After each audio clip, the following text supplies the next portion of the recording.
becoming a leader. Keys to becoming a leader. This is for housewives, students, mechanics, clerks. This session is for nursery workers, for politicians. It's for kings. This session is for secretaries. It's for masons and carpenters. How to become a leader. Leadership is very, very complicated because it is subtle. Most of the people who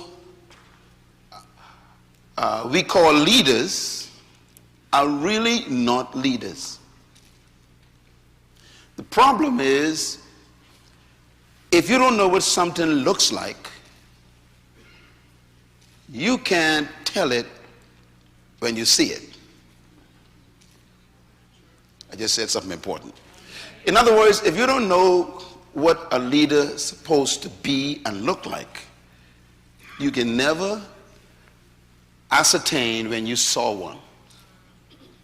So your definition and your concept of leadership is part of the problem of why we cannot find true leaders. And so this is why I use the term true leadership. If you read all of my books on leadership, you will find this term in the book. I never use the word leadership. I use the word true leadership because 90% of the leaders you call leaders are not true leaders.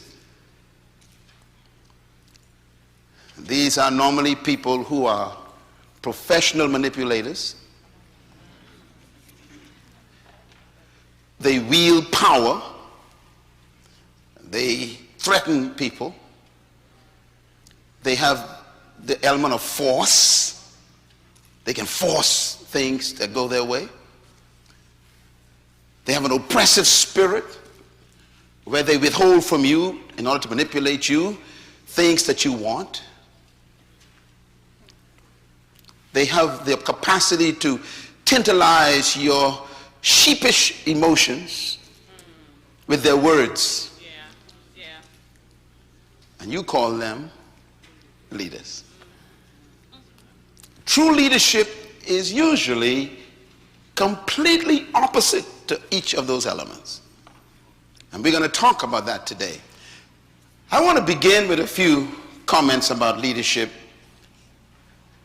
as to what true leadership is. First, make a note of this. True leadership is not about control. It's about service. Secondly, true leadership is not about power. It's about empowerment.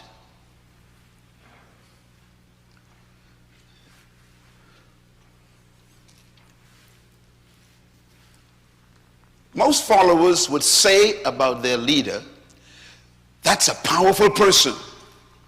Well, you just exposed the fact that they are not a true leader.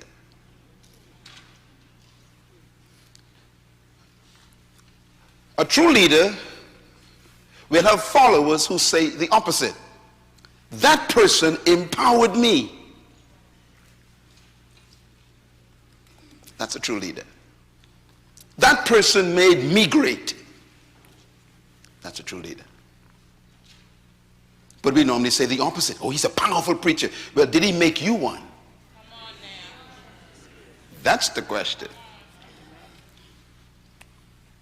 Number three, leadership is not about manipulation. It's about inspiration. Inspiring people is the highest form of true leadership. True leaders don't manipulate. They inspire people. Number four, leadership is really not about people. It's about purpose. I will explain all of these in this session. In other words, true leadership is not about trying to find people to follow you.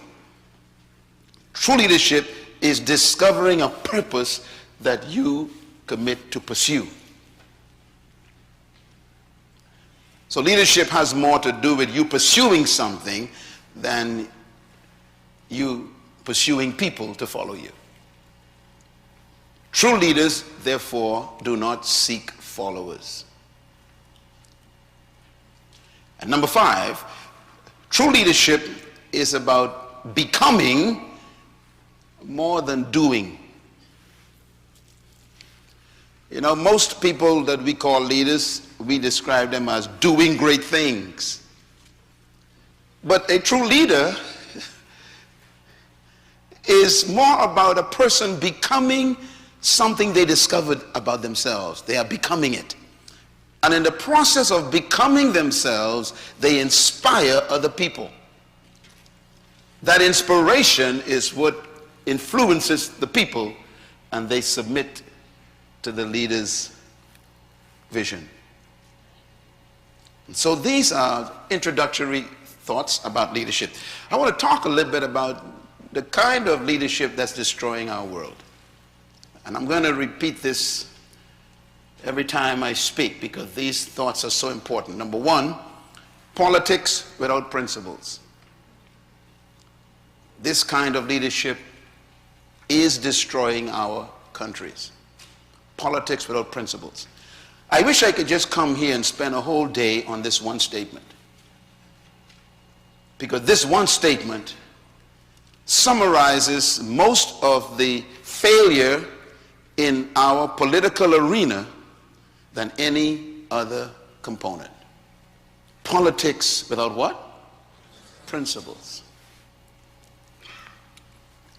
I'm going to step out on a limb here, but I think it might be helpful to you. You are about to enter a period of elections. And out of 360 million people, you've come down to 2 people to choose to lead you. When I study these 2 characters, I am sorry for your country.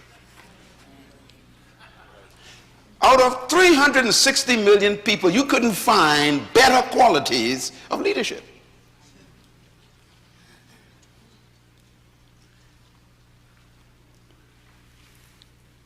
One of my major concerns about the present leadership is this statement, number 1.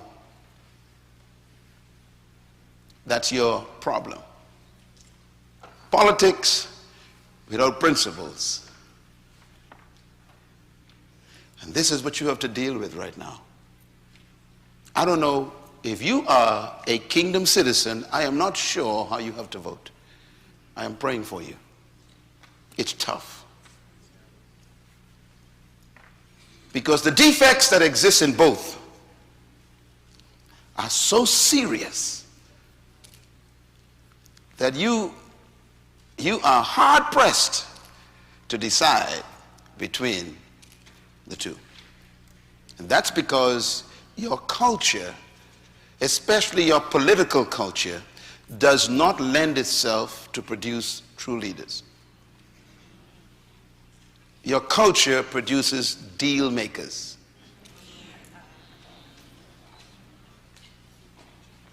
So you will compromise your principles to please some people. That's what you produce. Leaders who compromise their personal principles to please groups of people.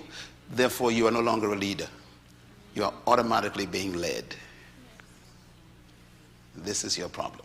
The second leadership that will destroy us is pleasure without conscience. Third, wealth without work.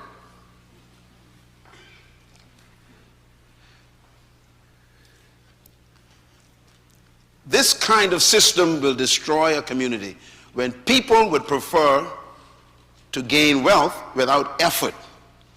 And this is why I have my concerns about things like lottery, gambling, because what you've developed is a culture of people who want something for nothing. You're destroying your country.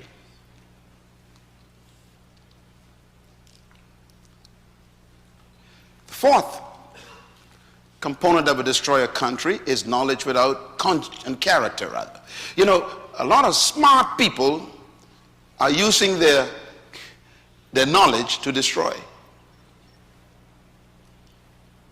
It seems as if the more intelligent we become, the more dangerous we become. People, for example, know the system so well that they can actually end up paying no taxes because they have knowledge you don't have. And therefore, they violate character. Number 5, business without morality. This is what has destroyed our global economy lately. What have destroyed us is a few businessmen in New York saw an opportunity to make some loans to people who couldn't pay it back. And they knew they couldn't pay it back. So they were immoral in business. The rest is history. The world is still trying to recover. And number 6, science without humanity. It's good to have scientific advancement, but when you do not regulate that with conscience and humanity, the science can destroy. You know, they developed a pill that can destroy a baby in the womb if you don't want the baby. The pill can actually dissolve the baby. It's made in France. That's science without humanity. And then the last one is worship without sacrifice. That will destroy us. Worship without sacrifice. Mahatma Gandhi made these statements, and I love what he says here. He says, if we pursue God without willing to sacrifice personal pleasure, we are destructive. I think we've seen this in our experience, especially in what you call religion. Great spiritual leaders who claim to worship God at the highest level, but they cannot keep their zipper up. They cannot sacrifice self-discipline. That's destroying us.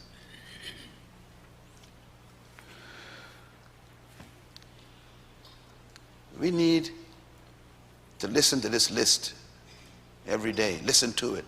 Let it talk to you. And then measure your leaders against it after you measure yourself against it. Leadership. Let's talk a little bit about politics. Here's a guy you all know well.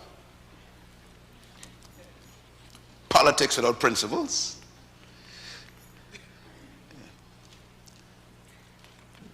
The kind of leaders we need. Well, let me begin by talking about politicians a little bit, because some of you are politicians. We don't need more politicians in leadership. We got enough of them. What we need is leadership in politicians. That statement sounds very simple, but it's not. I deal with politicians very often. Most of my work now is with political leaders all over the world. When I leave here tomorrow, I'm on my way to South Africa. I'm going to the Congo. I'm going to Zambia. I'm going to Zimbabwe. And all of my meetings with these countries is with the politicians. I'm going to be facilitating leadership training with leaders of countries. And I am amazed when I sit with these people in a room just like this. Sometimes it's 500 of them. They shut the government down. And I talk with them and I begin to teach on leadership. Some of them actually begin to weep in the session. Powerful men, women, they weep. Because when I'm halfway through my seminar, they realize they are not leaders. They are power-hungry people. Or they have defects like low self-esteem, suffering from poor self-concept and trying to compensate for it through power.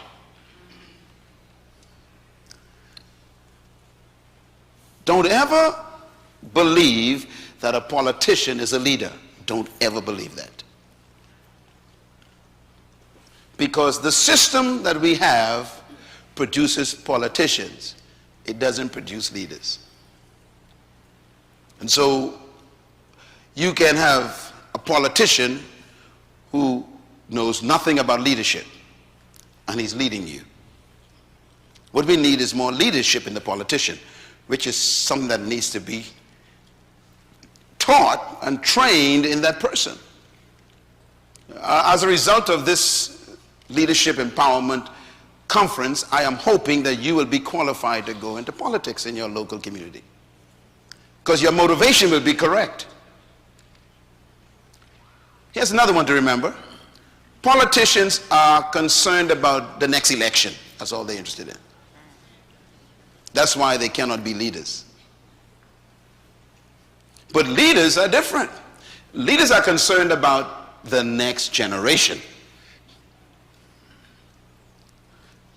I want you to compare those two thoughts the next time you have a politician come to your house wanting to vie for your vote. Just ask him, what is your vision for my children? I will sit and listen for 20 minutes for you to tell me what it is. He will leave your house because he has no interest in your children's children. His concern is to stay in power, to keep the position, to win the next election. This is why they cannot lead. Because leading requires following your own convictions, not the popular interests. And right away, you cannot lead if you want to be re-elected. And that leads me to point number 5.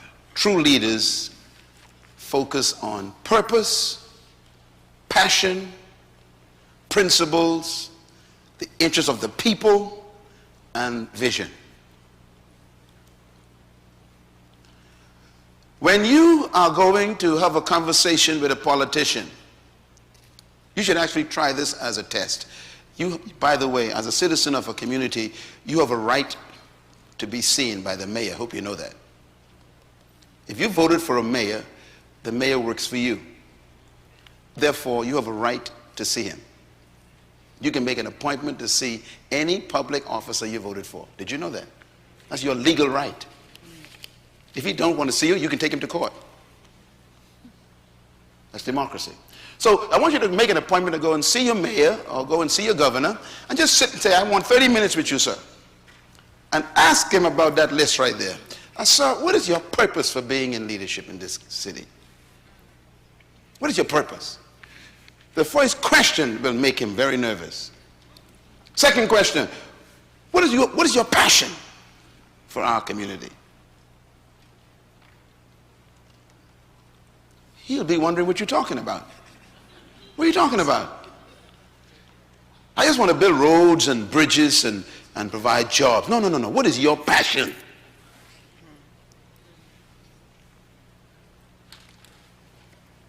And then the third one is the most dangerous one.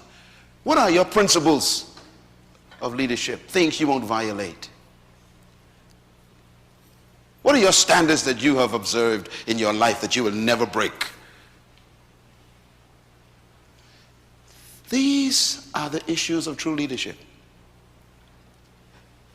And this is why we need to question the leaders we have. And so I have a little thought here. I call it politics versus leadership. Let's talk about it for a second. Number 1, politicians focus on programs, not vision.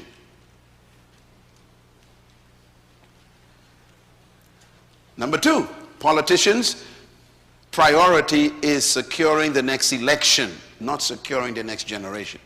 Their focus is different. Number 3, politicians are preoccupied with promises, not purpose. So they make you promises, right? We'll provide jobs for you. That's a promise. We'll provide free education for your children. That's a promise. We will cut taxes. That's a promise. We will give free high school diplomas, and we will give free college tuition. Promises. They never talk about purpose. And purpose is the foundation of leadership. Number 4, politicians think of the next election all the time. Anytime you talk to them, they're thinking about, how can I secure my seat? They will do anything you want them to do. This is why the fringe groups in your society are having such an effect. You got 10% of the population of your country making 80% of the laws because they probably got 90% of the resources. In other words, politics is for sale. It's not for leadership.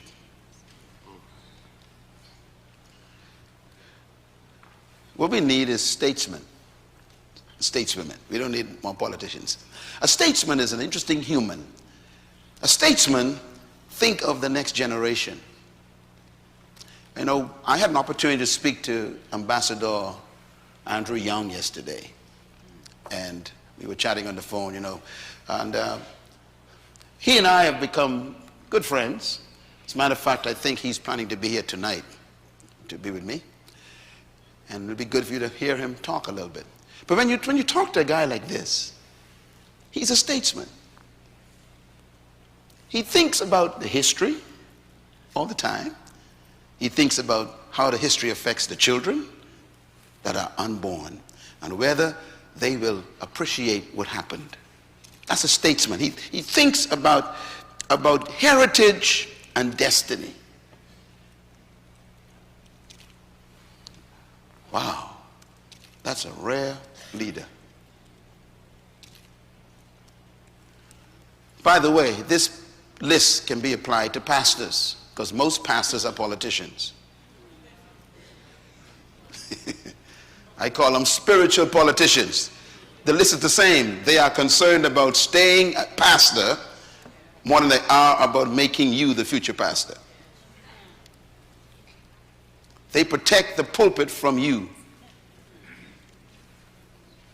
They actually lie on God by saying things like, don't touch God's anointed. I wonder what they mean by that. It's a ploy to threaten you. Don't touch me, even if I'm wrong.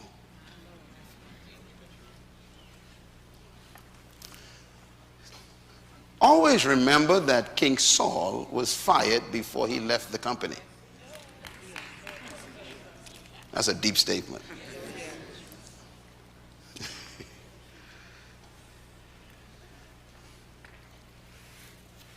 So we need help, don't we, in leadership right now. Everything I've said, I see you nodding your heads because you know someone right in your environment that lines up with those lists, right? Yeah, that tells you that you are a smart person. You already know something was wrong. I just told you what they are. Yep, you did. Reveal it. Hallelujah. Now, let me tell you why we got these kinds of leadership, these kind of leaders. I'm going to go back to history. This is a picture of Caesar. I put him in the background for a reason. The Roman Empire is the source of our modern day leadership. But the source of the Roman Empire's leadership was the Greeks. The Greeks were the ones who invented the word demokrata. Demokrata is the word we translate as democracy. That's a Greek idea.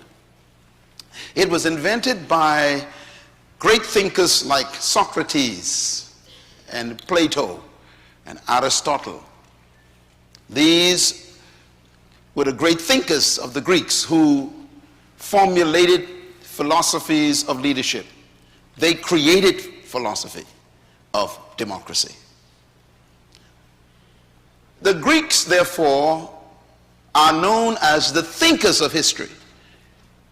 They capsulized, summarized their thoughts and put them on paper. As a matter of fact, the Greek Empire was known for its library. They were the ones who wrote philosophy of life. And they were the ones who really built the idea of modern day democratic philosophy. It's Greek, not biblical, it's from the Greeks. When the Romans invaded Greece, the Romans shacked the whole place, but the Roman emperor told the soldiers, do not touch the library. The Romans kept the library. And the Roman leaders took the Greek library and they salvaged all the ideas of the Greeks. And they chose the parts that were appropriate for them. And the Romans used the Greek ideas of leadership to rule the empire. So you could say the Roman is a Greek in the head, but a fighter in the hand. He had Greek thinking, but Roman military might. Now, why is this important? Because the modern day countries of Europe, which colonized the Western world, which you are a product of, were all the Roman Empire. Europe, the word Urupo is a word that the Romans invented to describe the areas that they controlled, from Africa all the way to England. The Romans controlled the whole world. And Caesar, the king, Caesar's a title, sons of the gods, the king ruled the whole world. And when the Roman Empire was destroyed, it was not destroyed by an army, because they were too powerful to be destroyed by an army. They were destroyed by their loins. Right here. The Roman Empire, they say, was defeated by immorality. They became so corrupt morally that they decayed from the inside. No army destroyed Rome. For example, out of 14 Caesars, 12 of them were homosexuals. And their favorite interest was boys. So when you study the morality of the greatest power in history, and by the way, to this day, no empire has ever risen greater than Rome. Rome was the most powerful nation in history, period, including the Bible, because they're the only ones that rule the whole world. No one has done it since. And they were never destroyed by military might. They were destroyed by immorality. They became so morally corrupt that you didn't even have to kill them. They self-destruct. Most great nations die the same way. You can't beat them militarily. They begin to decay from the inside. Their laws and their interests begin to be morally questionable. Could it be that the greatest nation on earth, the United States at the moment, is following the same path? You don't need to beat them with a nuclear weapon. Just let them decay from the inside. Immorality.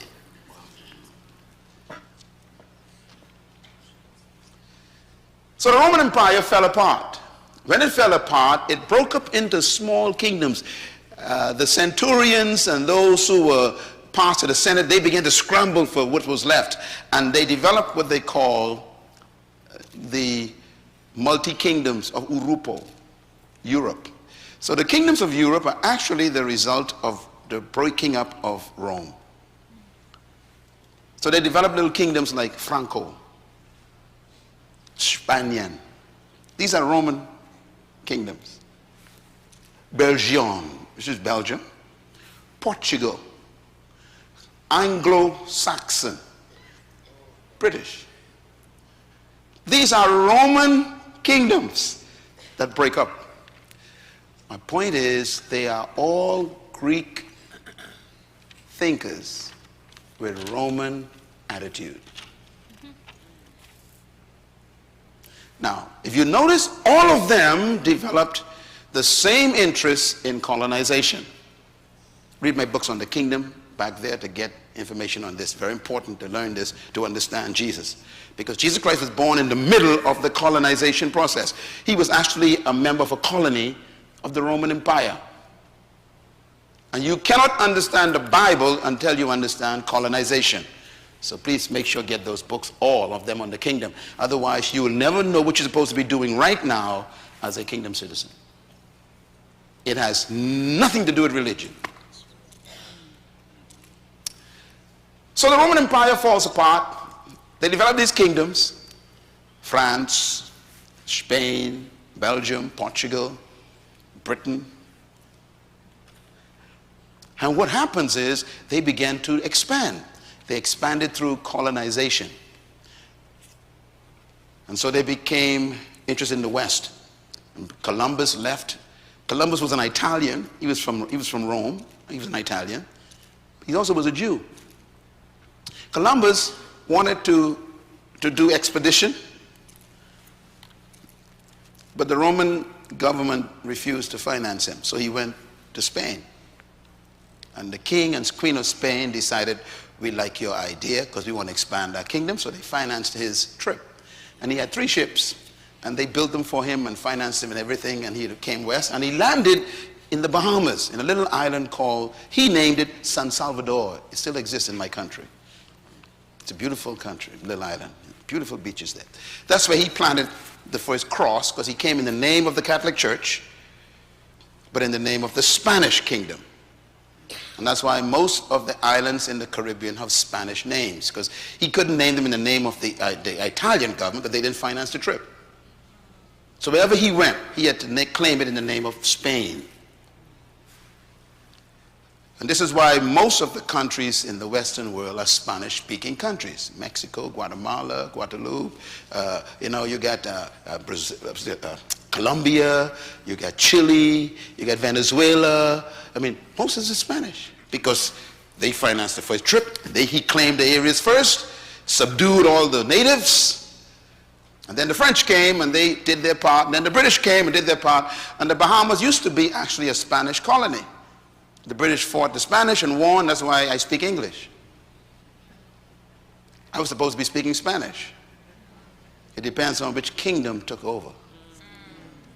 Right next to us, 5 minutes away, is Cuba. So they colonized the whole area. All of the Western, and the United States was actually first claimed by the Spanish. And then the Spanish was attacked by the British. You know the story. And they defeated the Spanish. And they claimed this continent, this part of the continent, the United States. But I'm trying to get to a point. Listen carefully, because I'm talking about leadership here. So they colonized these areas.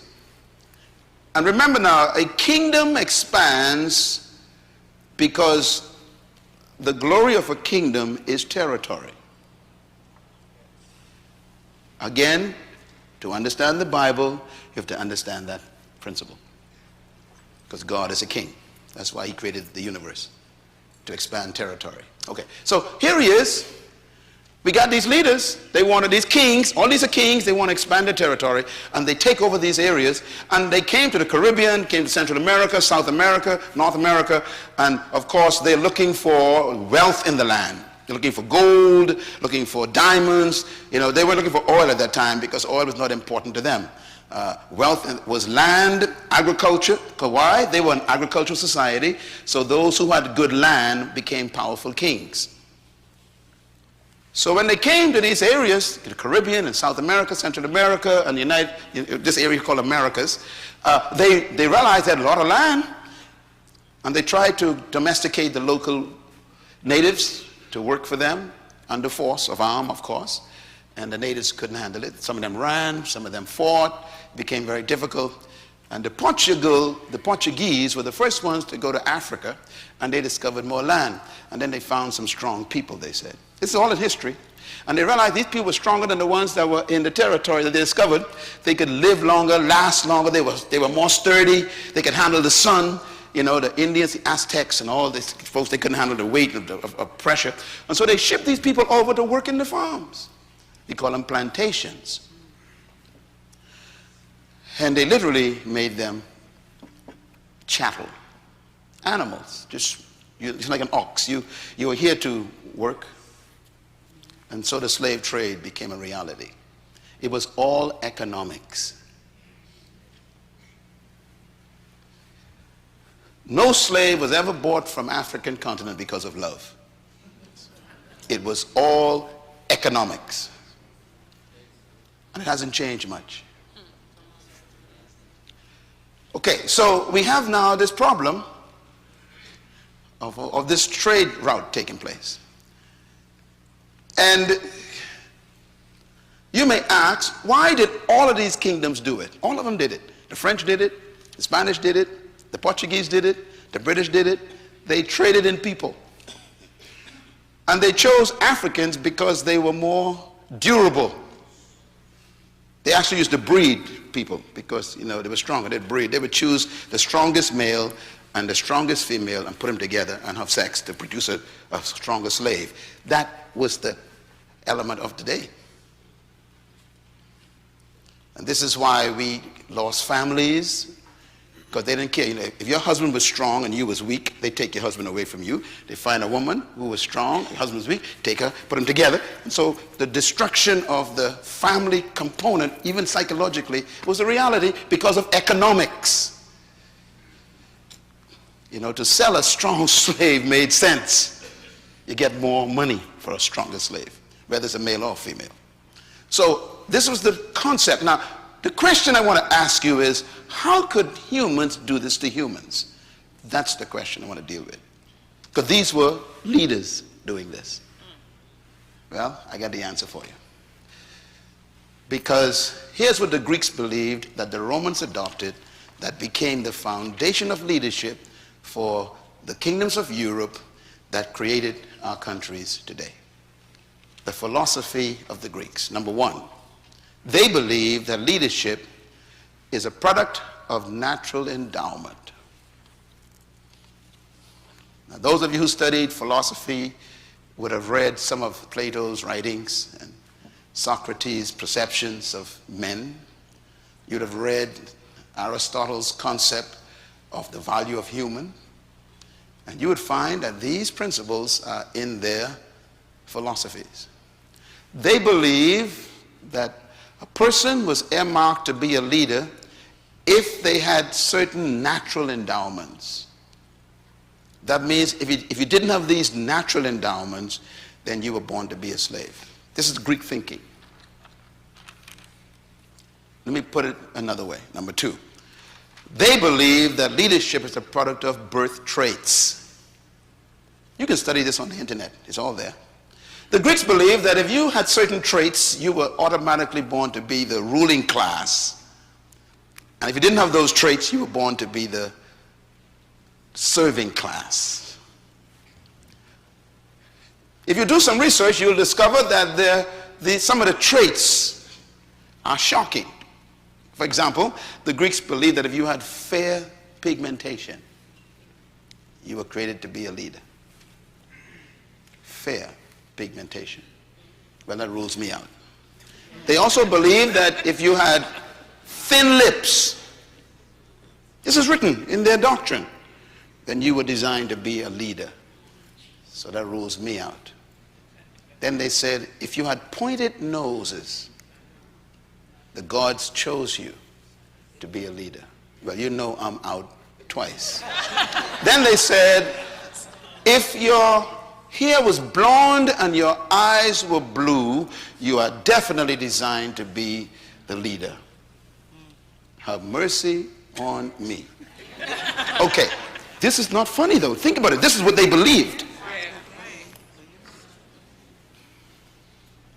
So you can understand why, when they went to Africa, The conclusion was, the gods have blessed us today. We've got enough labor created by the gods to run our empires. And so the people became fuel for their machinery of their industries of agriculture. Now, I want you to understand, this was the philosophy of their leadership. This is very important.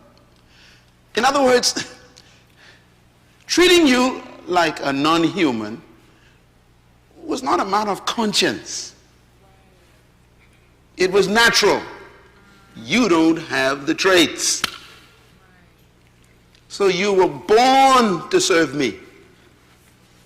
You were created by the Creator to be second class, to be my slave. You can't argue this. God chose you to be my servant. So the concept was, let me go to the third one. This is very important. This is also written in the Greek philosophy, is that leadership is the product of what? Providence, they said. Providence means the gods chose those who would be leaders, and the gods chose those who would be followers. So this is not a matter of who you think you are. It's a matter of what the gods chose you to be. Do you understand how deep this is? This is in the psyche of the post-European era, which is still not over. Let me explain how this works out practically. If you went to college, what's your name? John. Okay, John went to college and got a PhD in physics. I'm talking about nuclear physics. This guy is a brain, he's sharp. PhD in nuclear physics. The problem is, it doesn't matter. You are simply seen as a very smart slave. Because your pigmentation, your nose, your lips, your eyes, your hair is the problem. It doesn't matter. So they actually would tell their neighbor, I have a smart slave.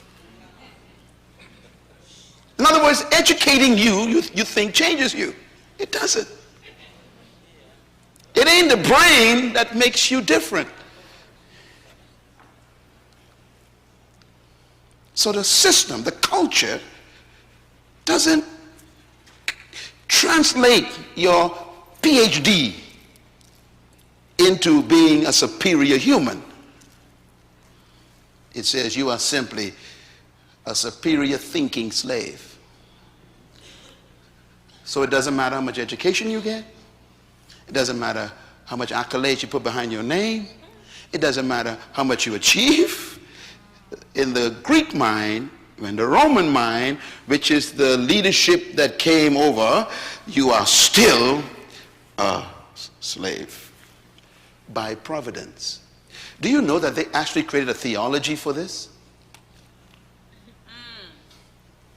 Because every ideology needs a theology to make it legal. Can I say it again? Yes. Write it down. Every ideology needs a theology to make it legal. So you will find, even like in apartheid, apartheid had a theology created by the Dutch Reformed Church, which was based on Greek philosophy as well. Because remember, South Africa was taken over by Romans, Europeans. Hitler, if you all remember Hitler, Adolf Hitler was an interesting guy. Adolf Hitler said that he had a visitation from God. You ever read his Mein Kampf? He believed that God chose him to restore the Roman Empire. That's why he had a plan to take over Europe again. He says that he was chosen by God to establish what he called the Third Reich, the third reign of the Romans. And this is why, again, his concept of leadership, his philosophy made it easy for him to destroy people. Remember, you need blonde eyes, blonde hair, blue eyes, sharp nose. Okay. So when he looked at the Jews, for example, the Jews got dark hair, dark brown eyes or black eyes, olive skin.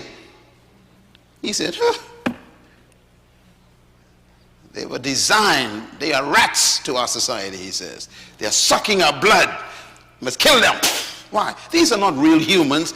The gods have made them to be our slaves. So it was easy to kill 10 million slaves between Africa and Carolina in the water. No, sorry, 60 million died on the ships. I was in Ghana early in this year, and I went to one of the forts where they sold slaves. It's an amazing experience. You should go there. And on the wall was a statement written. It says, slaves left here and went to the Caribbean. So I probably found where my great-great-grandfather came from, one of the holes that they went through. I was in touch with my history for a few minutes. I wept.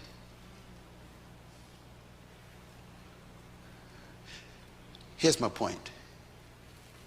Where did you get your philosophy from determines how you lead people.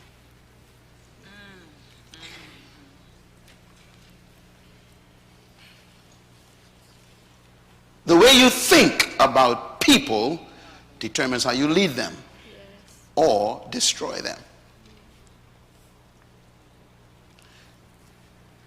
So the Greeks believed that the gods chose leaders and the gods chose followers. Let me give you a last one. They believe that leadership is a product of a word they invented called charisma.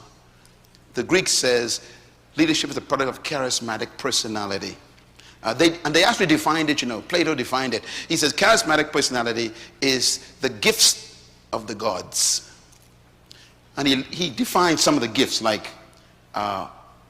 extrovert personality, talkativeness, communicative ability, auditory. Greeks. In other words, if you are open and flamboyant and you are extrovert and you like to talk and you like to communicate and you speak well, they says, God chose that one. So if you are quiet and subdued, you are automatically a slave. And then this is why you develop this idea. They actually told the slave something very important. They told the slave, look, you are to be seen but not heard. Now that statement may sound simple to you, but that was a philosophy. You are not saying, I'm supposed to talk. Only leaders talk. You cut wood, you pick cotton, you serve the food, and you, as if you don't exist, you're supposed to be like almost invisible. So they say you must be seen but not heard. Now, here's the problem though. That thing has gone so deep into the spirit of the slave that the slave today still brings his children up by saying, be seen but not heard. It's demonic, but you still do it to your children.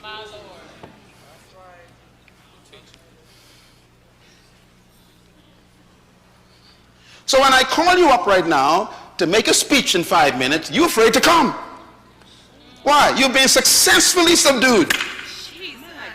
You call it, I'm shy. You ain't shy. You've been trained to keep quiet. Yes. You teach. And to be a leader, you must talk. You must share your ideas, communicate your vision. And that's why you're not a leader, because you're so proud to be shy. It's demonic. Being quiet is not a gift.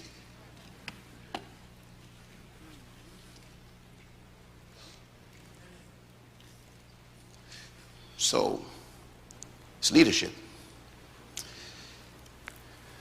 You must do your work but say nothing. You must be in and out without no one seeing you. This is Greek philosophy. So, the master who mastered you told his 4-year-old boy to stand up and recite something. You are 40 years old, he says you must keep quiet. He's 4 years old, he's telling him to talk. You 40, he's telling you to be quiet. Something's wrong with this equation. So the kid grows up by 6 years old, he is fluent in speech, and you're 40 years old, you're afraid to talk. Because the conditioning of the mind is different. See, sometimes you don't even know why you're the way you are. It comes from Greek philosophy that you live under still.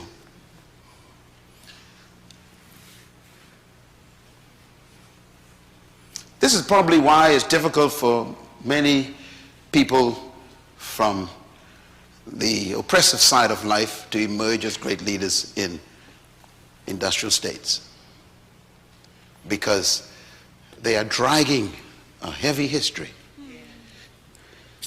and they're trying to get rid of it. And you want to be a leader with that weight. The problem is, when you set one of those slaves free, he knows he can't lead the master. So he turns on his own people.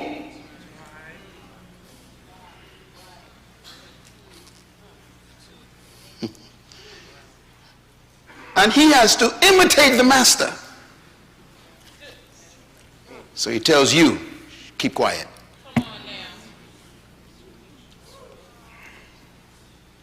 Don't tell me what to do. You shut up. I'm in charge. What I say is always right.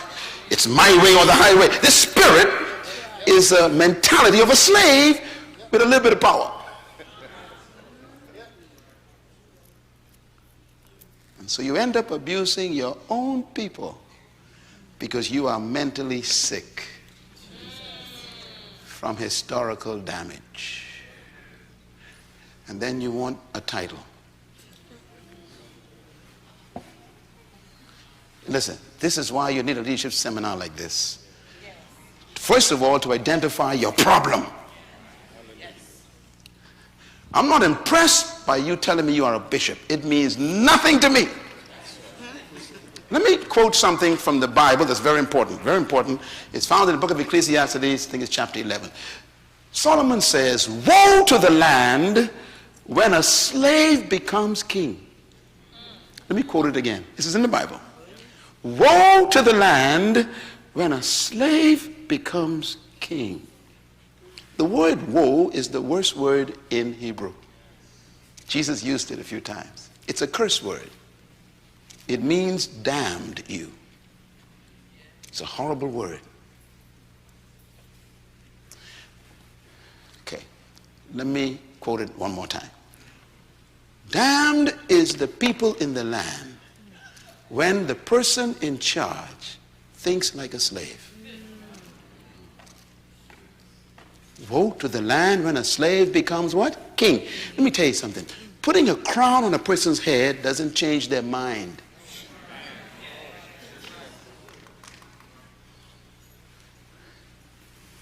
See, I really want you to think about yourself for a minute. The people you've been following. Are you just a bunch of sheep?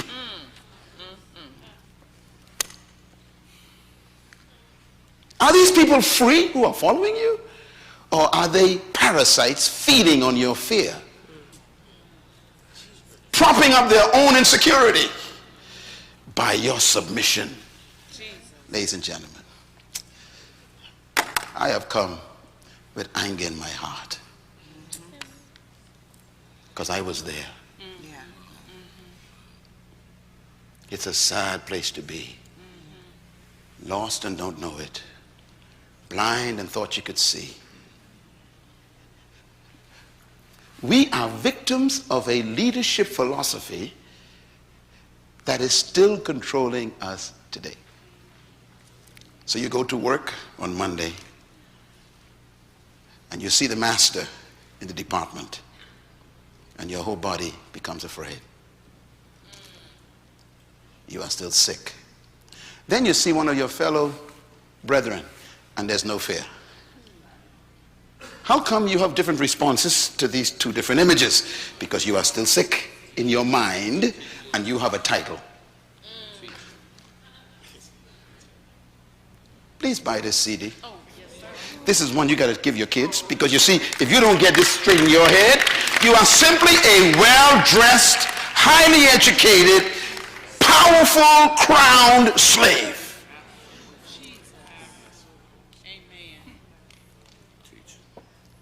You say you believe the Bible, but you actually follow the Greeks. And this is why when a person becomes a pastor, for example, in a church, all of a sudden they think that they're better than the people. Come on now. Sometimes I listen to your pastors, these people on TV, I say, that person is sick. The way they talk to the congregation tells me that this person is dangerous. It's a well-dressed slave with a crown.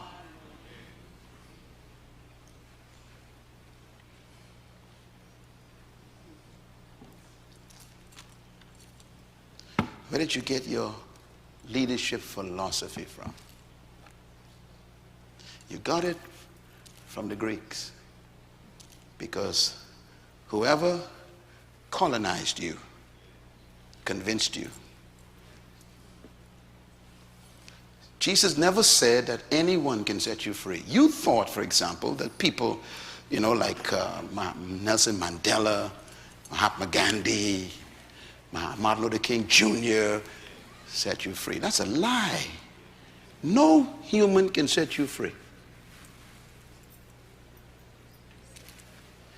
Do you know what Jesus said? He said, you shall know. See, it ain't a person.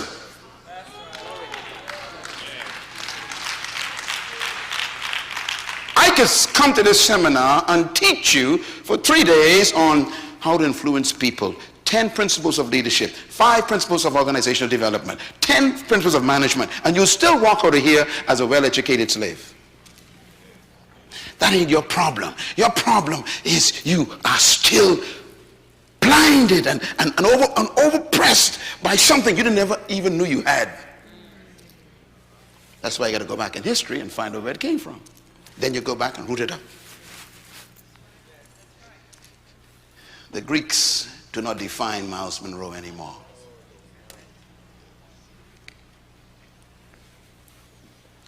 I am a dignified human, not because of my pigmentation, my nose, my eyes, my hair, or my lips. I am a dignified, quality, first class, powerful human because I was made in the image of the living God.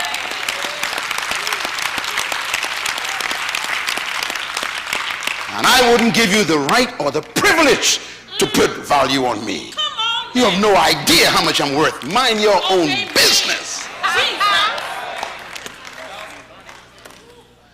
And no one did that to me. I discovered the truth. You shall know the truth. And that's what I'm dealing with today. That's why you feel so deep inside right now. Some of y'all are weeping because, you see, I'm sick of people preaching at you these sermons. You don't need no sermon. You need a revelation of who you are. Yes. Yes.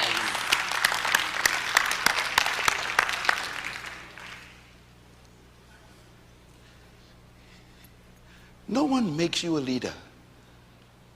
You were born one. But you were smothered under a philosophy of followers and slave. It's not just black people, It's white people, Asian people. I've been to countries where I see so many white people oppressed. When I first went to Poland, I wept.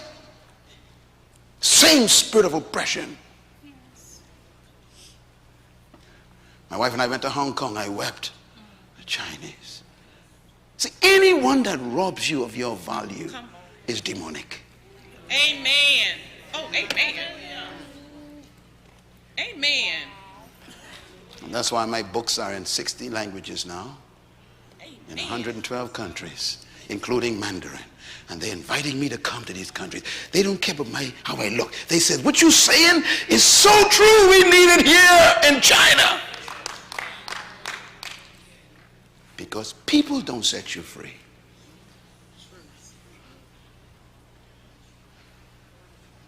The truth that you know sets you free.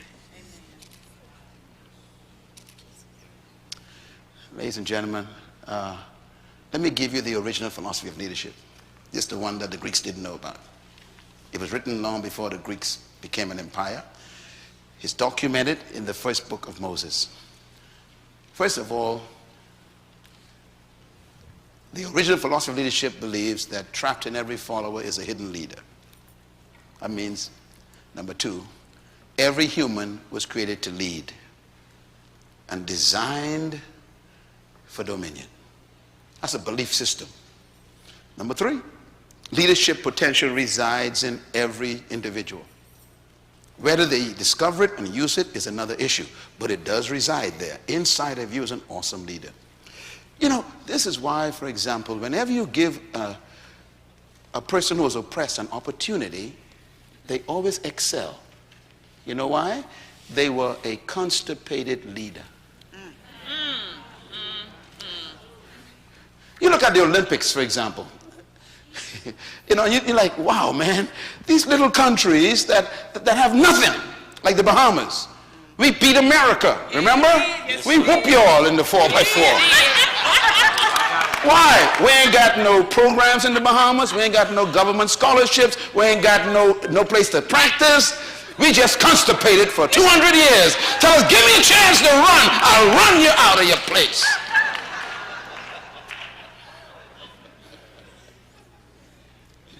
See, some of y'all don't understand what's going on in the world. If you ever give an oppressed person a chance to release their potential, they're going to whoop you. Not because they're better, you know. They're constipated. It's like a pressure cooker. You've been holding down that potential for so long. So all of a sudden you got these basketball players, football players, and you're like, how come the scene is changing? It's because of constipation.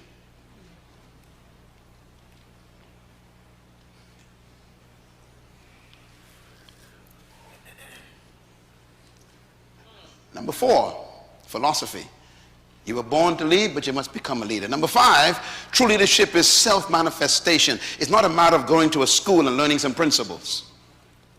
It's manifesting your true self. That's leadership. That's a philosophy. And number six, very important, the purpose for true leadership is not to maintain followers, but to produce leaders. That's a philosophy of leadership. True leadership does not maintain followers. In other words, a true leader works themselves out of a job.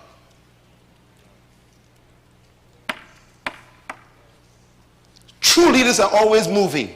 They never fall in love with a position. They are constantly producing people to take their place. That's true leadership.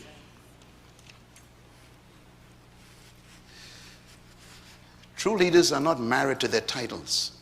You know, when a person likes titles, it's a sign that they are actually a slave. Let me explain why. Because they get their value from the title. Yes. Most of the people who love positions are not leaders because they get their worth from the position. That's why they will kill you to keep it. Because if they lose it, they lose themselves. Because they have made themselves one with their title and their position. That's why they become offended when you don't call them by their title. You know, Bishop Jones. You can't say Mr. Jones. Mr. Jones. They don't even look. Mr. Jones. I'm not Mr. Jones. These are sick people.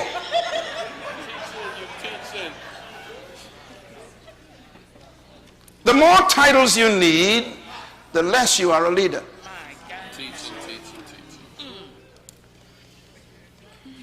This is good.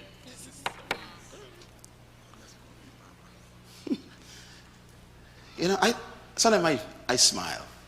I see these people, you know, dressed in all kind of regalia.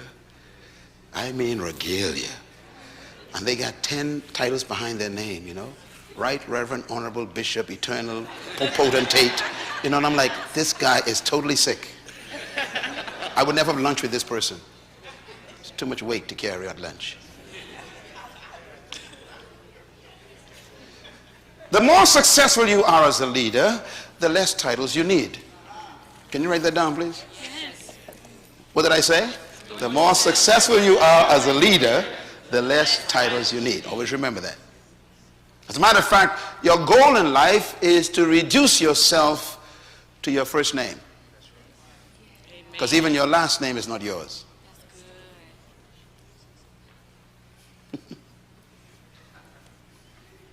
Monroe is not my name. It's a Scottish name. It's from Scotland. That means the master that owned my great-grandfather was a white Scottishman. So they named the slaves after the master's name. They said, that's Monroe slave. That's how I got Monroe. I'm not Monroe, I'm Miles. The only name I own is Miles. So my goal in life is to reduce myself to Miles.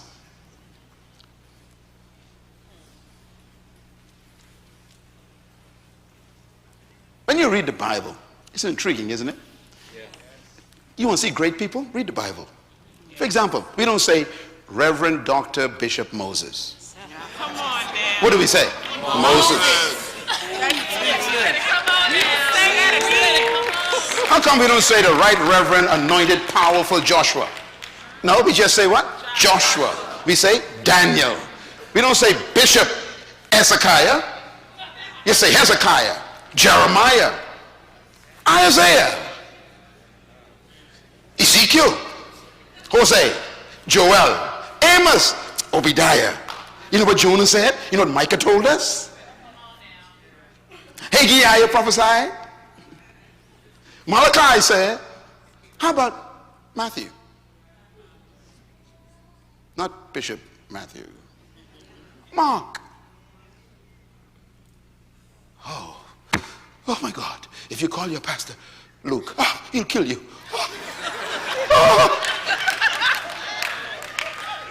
We are sick. John, Paul, Peter, James, Jude. Oh my God, Jesus.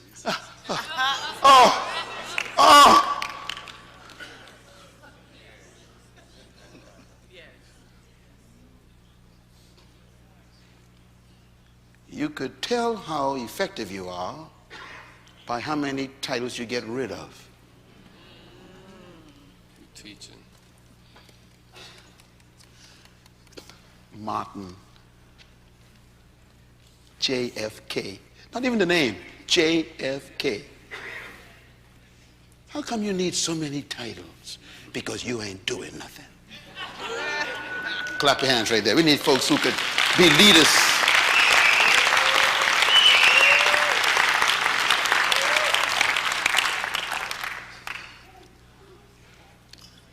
So leadership is not a pursuit of power, position, title, or authority. Leadership is a result of self-discovery. I want you to spend some time in the mirror. And I want you to stay away from people for a few days and take a private retreat by yourself and meet with yourself. I'm serious. Everyone who discovered themselves in history were by themselves. Moses on the backside of the mountain. Ezekiel in the desert. Jesus in Judean desert. Paul in Arabia all by himself. See, you got too many people around you who don't know who they are, and they make you the same way.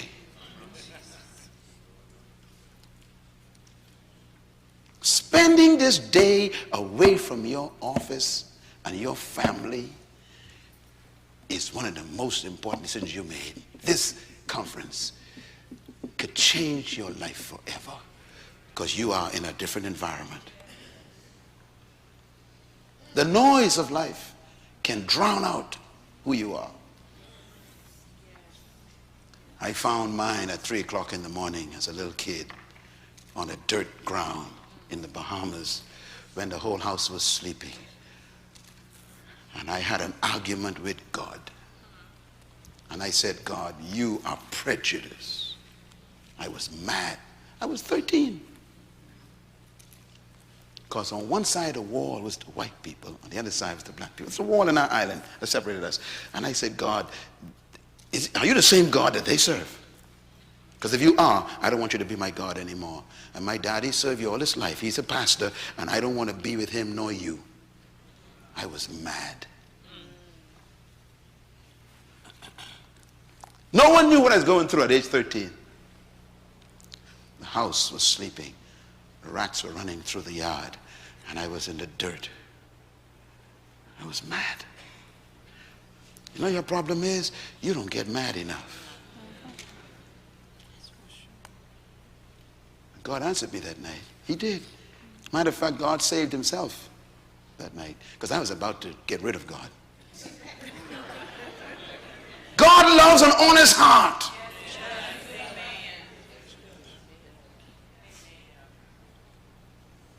Your religion makes you a fake. You stand up there, I love you, Lord. You don't even know yourself.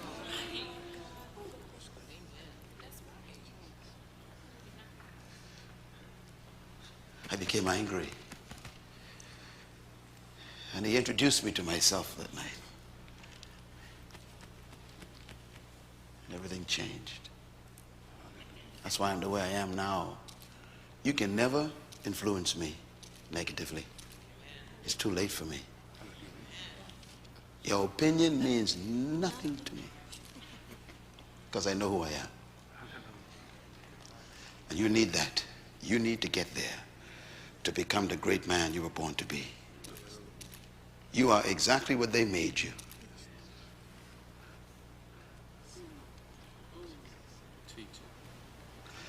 See this woman? I like this woman. Mother Teresa is 4 feet 5 inches high. She spoke at the United Nations, had all the countries listening to her. And guess who she was? A high school teacher. See, I told you to be a leader, you don't need to go to college, get a PhD in management. How come you never spoke to the UN? And she was just a high school teacher. She stopped the world. Here's why. Write this down. Because number one, leaders don't seek followers. Followers are attracted to true leaders.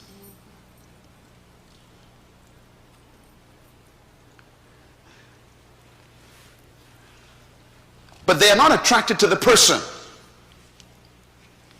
even though there may be some influence there. They are really attracted to the gift of that person. And that is what makes that person a leader. Most of you came to the Miles Monroe Leadership Empowerment Conference because of a gift you tasted somewhere. Whether you read a book, heard a CD, saw a TV program, or saw a video, or you were on YouTube or something, you said, I want to go feed on that gift one more time. This is very important too, because sometimes when people come to your gift, you think they came to you. And this is when your pride becomes a problem. And that's when God pulls the rug out from under you. You know, people start thinking, well, you know, I got 10,000 members, hallelujah. No, you don't. Your gift has 10,000 members, not you. God will kill you in the morning. We confuse people's attraction to our gift to attraction to ourselves. And so we think, you know, we, I, me, I, we, me, I. And God says, no, it's it. And that's why leaders fall. Because they think the people came to them. I told you in the last session, when you go to a tree, you don't go for the bark nor the leaves. You don't go for the trunk. You go for what? You just go for the fruit. And if you don't see no fruit, what do? You leave.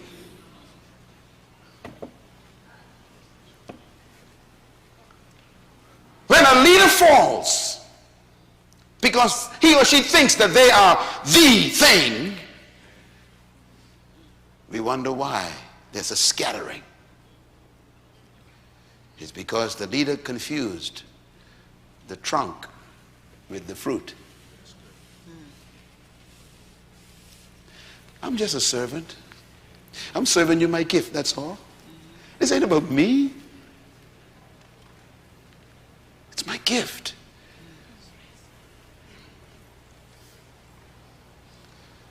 Write this down. Attraction is inspiration produced by the individual's passion to serve their gift. You want to become a leader? Find your passion. Pursue it with perseverance. And serve the world with it. And people will be attracted to you from everywhere. Leadership is an attraction. You don't force people. And the way you maintain them is you keep serving. If you want to be great, you just serve. Keep serving your gift. Keep serving it. Keep serving it. You become a slave to your gift, not to the people. You keep serving it. Your existence is serving it. Keep serving it. And they'll find you.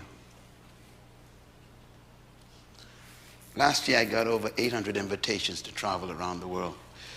Halfway through this year, I hit 800 already. So I have over 1,000 people wanting me to come in over 60 countries. And most of them I don't even know. And they want to pay my way. Pay me. They're looking for the gift. It ain't me. See, when you understand it, it keeps you very humble. That's why I ain't got no bodyguards. My wife is my bodyguard. That's all I got. No bodyguards. This ain't nothing about me. I don't need no entourage. I don't need nobody cleaning my shoe. I can clean my own shoe. I don't need nobody fixing my hair, man. This isn't about me. It's about my gift. And that could go just like God could kill me just like that. Amen. You better stay in touch with yourself. Find your gift and serve it. You become great. They are attracted to your gift. And this is what makes you a powerful leader. I want to give you a couple of thoughts about attitude before we break. Your attitude arises from fundamental beliefs and convictions. And that's what I'm dealing with, I'm dealing with what they told you when you was 5 years old. Yes. I mean, the house you was brought up in, my son, they didn't know who you were. And they took you to school, and the teacher didn't know who you were. Then you went to university, and they gave you a career that ain't your passion, and now you are stuck with a life and still don't know what to do with yourself. You got to discover your beliefs about yourself. What are my convictions? What is my opinion of my own life? If you don't have an opinion of yourself, someone will give you one. That's right. You must have a discovery about yourself. Your abilities, do you know who your true abilities are? I want you to buy every book on the table of potential. I'm telling you, just read them. And some of you bought them, haven't read them. Read them. Because they are the ones that got me where I'm at. When I understood that my abilities had nothing to do with the exams in school, my life was changed. Your school don't know who you are. Don't believe no grades they gave you. You can't measure a human capacity in 1 hour in a test. Some of y'all are still living under some grade you got 20 years ago. I rebuke you in the name of Jesus. Stop thinking that way. They don't know how smart you are.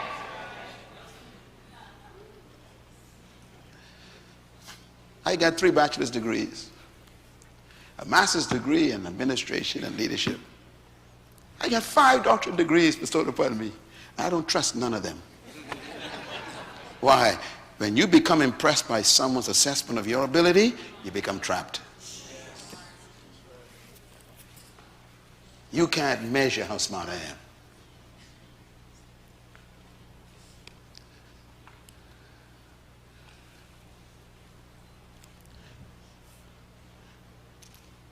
Write this down.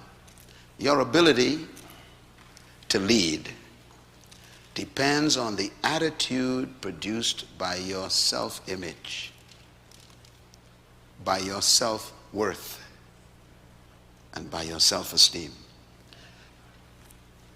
Your ability to lead is determined And it depends on your attitude that is produced from your self-image, your self-worth, your self-esteem.